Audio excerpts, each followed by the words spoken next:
And you're one of those people that have kind of been at the receiving end of some Yeah, of that of negative course. attention. There are profiles of you on pro-Israeli websites that are accusing you of spreading hatred against Israel.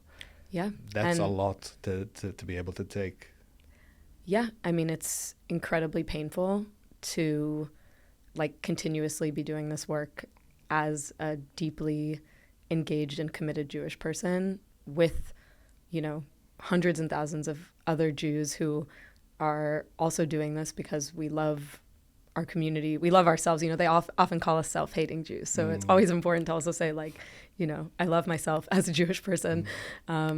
And, we're doing it again, like out of that deep commitment, out of a deep commitment to our own traditions and to a vision of a different future for our community. And I really think that right now, as these horrors are underway in Gaza, many of these groups have just like taken it a step too far. And we're seeing right now, attacking some of the leading scholars of anti-Semitism and Jewish history and trying to keep them out of, university task forces and, smear campaigns against anybody who just doesn't toe this really hardline pro-Israel position.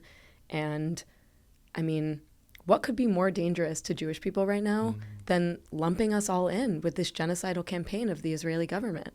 I mean, I hear all the time from people who see the film who are just so moved and so grateful to like know that there are so many of us, so many Jewish people who are speaking out against these horrors. I mean, at every major protest for a ceasefire around the world, in cities where there are Jewish people, there are going to be Jews at those rallies. And we've seen Jews turning out in record numbers as part of the ceasefire movement.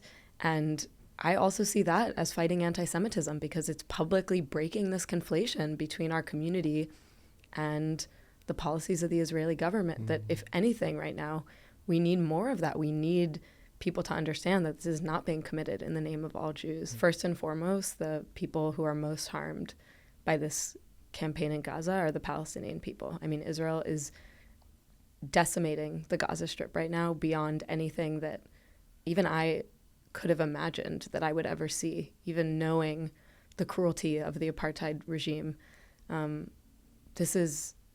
We're in a new moment right now. And they're doing it every single day, saying they're doing this so that Jewish people in Israel and around the world can be safe. What could be more dangerous to Jewish people around the world than being associated with this genocidal campaign? I mean, I do not believe that killing almost 40,000 people now, displacing 2 million people, like in what world does that make me safer as a Jewish person? In what world is anybody safer when a government can commit such heinous crimes with such impunity? And the idea, I mean, we're already seeing it, like that this campaign is fueling not just anti-Semitism, but Islamophobia, right, and anti-Arab sentiment all around the world. And Jewish people and Muslims and Arabs around the world who have nothing to do with this are becoming very visible targets for people who already hate our communities, who already maybe, want to inflame tensions against us or who want to commit violence against us. But now they have a so-called excuse and they're using it. And so I feel very afraid for Jews around the world who are who are receiving the public blowback from being associated with this campaign. And so I see speaking out against the Israeli government and being a visible Jew in this movement as also part of a way to keep my own community safe and to say that, not all of us are, we are not allowing ourselves to be conscripted into this. We want a world where perpetrators of war crimes are held accountable. We want a world in which all people can live safely in their homes. And that is both because of the lessons that we've taken from our own history and because of the world that we are fighting for today, that we want for all people, not just for Jews.